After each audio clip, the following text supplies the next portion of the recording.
नमस्कार, हम प्रतिमा चौधरी। दोपहर 3 बजे के भोजपुरी समाचार में स्वागत बा। सबसे पहले प्रमुख समाचार। माओवादी केंद्र के अध्यक्ष पुष्पकमल दाहाल द्वारा नेकपा एकता खारेजी विरुद्ध सर्वोच्च में पुनरावलोकन निवेदन दर्ता। पार्टी के आंतरिकता भटकावे ना मिले के जिक्र। वरिष्ठ वामपंथी नेता विष्णु बहादुर मानंदर के 91 वर्ष की उम्र में निधन। आज हुए पशुपति में अंत्येष्टि। आज सोना के दाम तोला में 500 रुपया से घटल। बाजार में सोना प्रति तोला 86,000 रुपया में कारोबार हो रहा।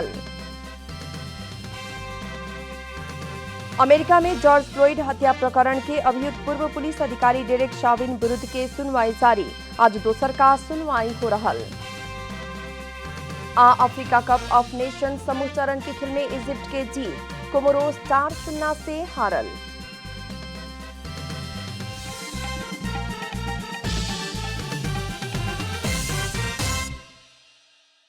अब पूरा समाचार। नेपाल कम्युनिस्ट पार्टी माओवादी केंद्र के अध्यक्ष पुष्पकमल दाहाल एमाले आ माओवादी केंद्र के एकता खारिज करेवाला सर्वोच्च के फैसला के विरुद्ध पुनरावलोकन निवेदन दर्ता करौले बानी। आज सर्वोच्च अदालत में फागुन 23 गते के फैसला पर पुनरावलोकन मांग करत निवेदन दिहला बाद सर्वोच्च अदालत के फैसला अप्राकृतिक रहल दावी कैनी है। सर्वोच्च नामांगल विषय में आदेश दिहल आ फैसला सुधारे में आशा रहल दाहाल के विश्वास बा। पार्टी सबके आंतरिक एकता सर्वोच्च में भस्कावे ना मिले के अध्यक्ष दाहाल के जिक्र बाटे। पुनरावलोकन निवेदन दर्ता खातिर आज सवेरे 11 बजे अध्यक्ष दाहाल सहित माओवादी केंद्र के नेता सब वर्षमान पुन, हरिबोल गजुरेल, गिरिराज मणि पोखरेल, जनार्दन शर्मा सर्वोच्च अदालत पुगल रहने लोग। नेकपा नाम के कर होखी कहेवाला मुद्दा में फैसला करत फागुन 23 गते सर्वोच्च के न्यायाधीश स्वयं कुमार रेग्मी आ बम कुमार श्रेष्ठ नेकपा एमाले माओवादी केंद्र के एकता से पहले के अवस्था में पुगा देहले रहे। वरिष्ठ वामपंथी नेता विष्णु बहादुर मानंदर के निधन भइल बा। ललितपुर स्थित पाटन अस्पताल में इलाज करा रहल मानंदर के 91 वर्ष के उम्र में काल्हू संझिया उनकर निधन भइल हा।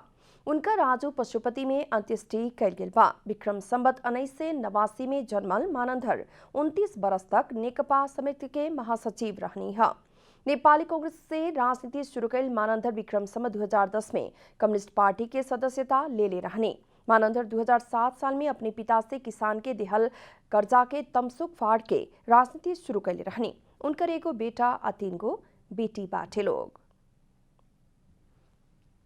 जल तथा मौसम विज्ञान विभाग आवे वाला 3 दिन तक वायुमंडल स्थिर अवस्था में रहे वाला भइला से मौसमी अवस्था में तत्काल सुधार ना होखे के जनौले बा।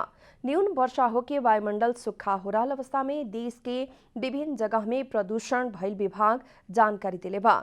अभी देश के बहुत जैसन जगह में वायुमंडल स्थिर अवस्था में ही रहल कारण प्रदूषण के कण सब वायुमंडल के निचलका तह में ही रहला से असामान्य प्रकार के प्रदूषण भइल विभाग जनौले बा।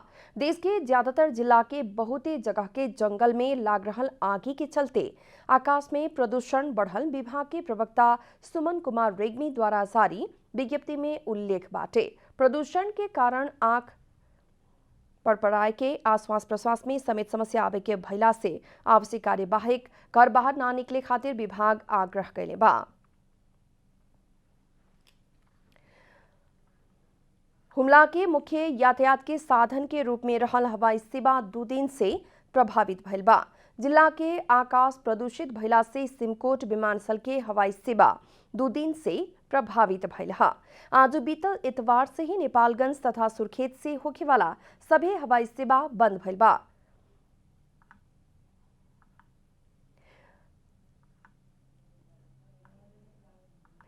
उड़ान न भइला बाद यात्रु के आवत जावत करेला असहज भइल बा। काठमांडू सहित देश भर असर भइल वायु प्रदूषण से जिला के हवाई सेवा प्रभावित भइल है। जिला के एकमात्र अंतर जिला जोड़े वाला हवाई सेवा प्रभावित भइला बाद निर्माण सामग्री से दैनिक उपभोग्य सामग्री के ढुवानी में समेत समस्या भइल बा। नेपाल खाद्य व्यवस्था तथा व्यापार कंपनी लिमिटेड के खाद्यान्न ढुवानी में भी बाधा पुगल बा। भोजपुरी समाचार में आप छोट विश्राम।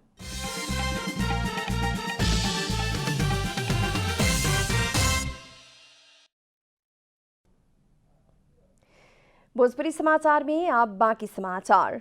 विभिन्न समय में भयल वन अतिक्रमण के हटावत डिवीजन वन कार्यालय 12 अतिक्रमित जगह फिर्ता करावे के शुरू कैले बा।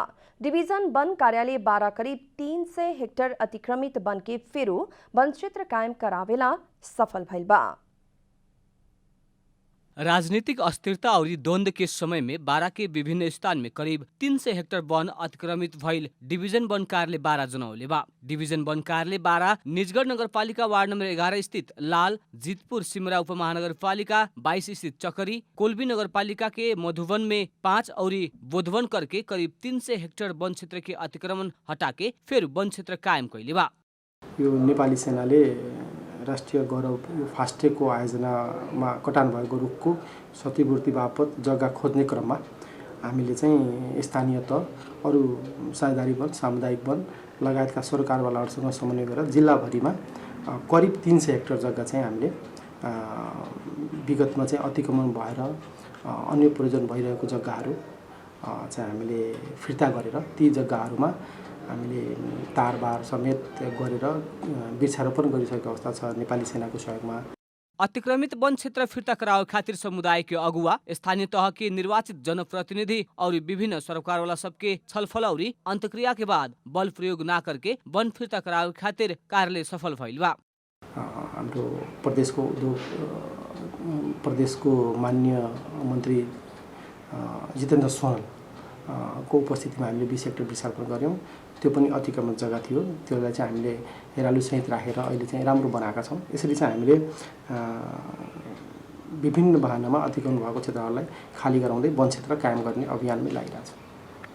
वृक्षारोपण से लेके रेखदेख करे के समेत सेना जिम्मा लेहल कार्यालय जनौले बा। अतिक्रमित वन के साथे अन्य वन के समेट के सामुदायिक वन बना के उपभोक्ता के ही हस्तांतरण करे के कार्य हो रहल डिवीजन प्रमुख मंजूर आलम बतौले बानी। 12 के कुल 45,000 हेक्टेयर भूभाग उगटल जंगल अभिन घट के 31,000 हेक्टेयर में सीमित भइल बा। 12 से अनिल तिवारी की रिपोर्ट।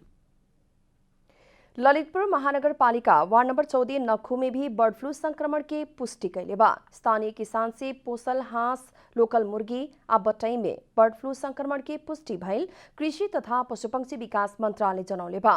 केंद्रीय पशुपक्षी रोग अन्वेषण प्रयोगशाला त्रिपुरेश्वर में कैल गेल रियल टाइम PCR परीक्षण में बर्ड फ्लू के संक्रमण के पुष्टि भइल मंत्रालय विज्ञप्ति मार्फत जनौले बा। संक्रमण पुष्टि भइला बाद उस क्षेत्र में 516 गो हांस, 854 गो लोकल मुर्गी आ 154 गो बटई नष्ट कैल गेल बा। ओही लेखा 944 गो मुर्गी के अंडा आ 335 किलो दाना भी नष्ट कैल मंत्रालय जनौले बा। संक्रमण देखल गईल ठाउँ आसपास के क्षेत्र के सतर्क कैल गेल मंत्रालय जनौले बाटे। कैलाली के मोहनियाल गांवपालिका के अध्यक्ष नवल सिंह रावल के निधन भइल बा। इतवार के सवेरे घर में कुर्सी में बैठल समय अचानक बेहोश होके गिरला बाद अध्यक्ष रावल के इलाज खातिर कोहलपुर मेडिकल कॉलेज ले जावल गए रहे।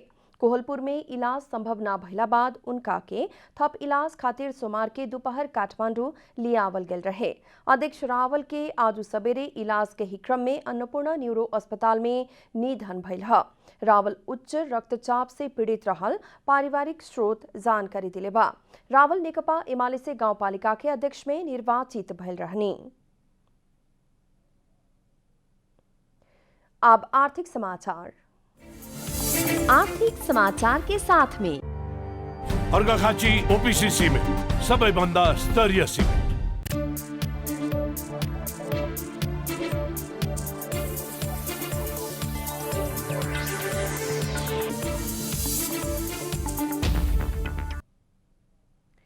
आज सोना के दाम तोला में 500 रुपया से घटल बा। आज छापा वाला सोना के दाम तोला में 500 रुपया से घट के 86,000 रुपया में कारोबार हो रहा नेपाल सुन चांदी व्यवसायी महासंघ जनौले बा।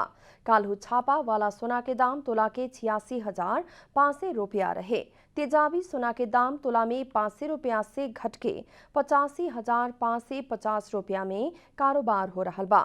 काल्हू तेजाबी सोना के दाम 86,050 रुपया रहे। वही लेखा चांदी के दाम तोला में 10 रुपया से घट के 12 से 15 रुपया में कारोबार हो रहा महासंघ जनौले बा। भोजपुरी समाचार में अब छोट विश्राम।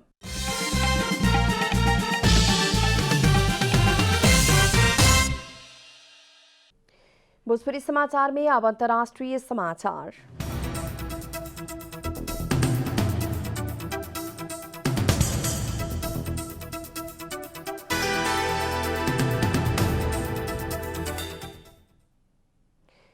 अमेरिका में अफ्रीकी मूल के जॉर्ज फ्लोइड हत्या प्रकरण के अभियुक्त पूर्व पुलिस अधिकारी डेरेक शाविन विरुद्ध के सुनवाई जारी बाटे। सुनवाई के पहल का दिन काल्हु अभियोजन पक्ष जॉर्ज फ्लोइड हत्या के पूरा वीडियो अदालत में देखौले रहे, जेमे डेरेक शाविन आपन ठेहुन जॉर्ज फ्लोइड के गर्दन में रखले रहलन।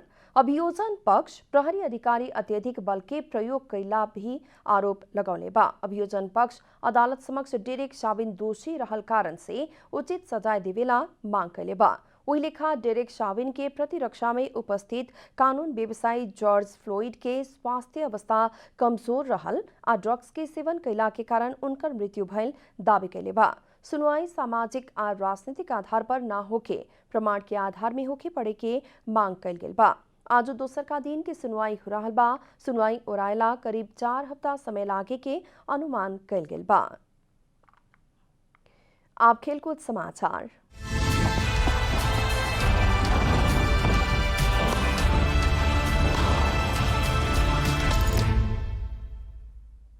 Egypt Africa cup of nation समूह चरण के खेल में जीत निकालने बा। घरेलू मैदान में भले खेल में इजिप्ट कुमोरोस पर 4-0 के जीत निकलना खा।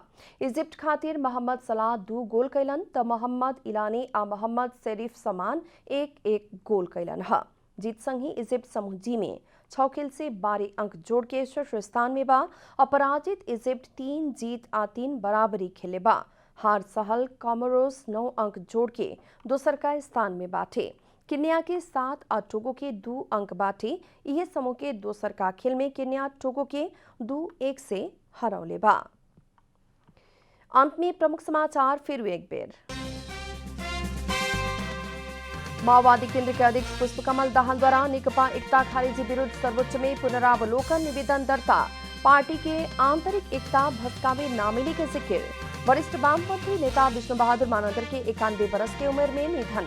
आज हुए पशुपति में अंत्येष्टि। आज सोना के भाव तोला में 500 रुपया से घटल। बाजार में सोना प्रति तोला 86,000 रुपया में कारोबार हो रहा। अमेरिका में जॉर्ज फ्लोइड हत्या प्रकरण के अभियुक्त पूर्व पुलिस अधिकारी डेरेक शाविन विरुद्ध के सुनवाई जारी। आज दोसर का सुनवाई हो रहा। अफ्रीका कप ऑफ नेशन समूह चरण के खेल में इजिप्ट के जीत कोमोरोस 4-0 से हारल।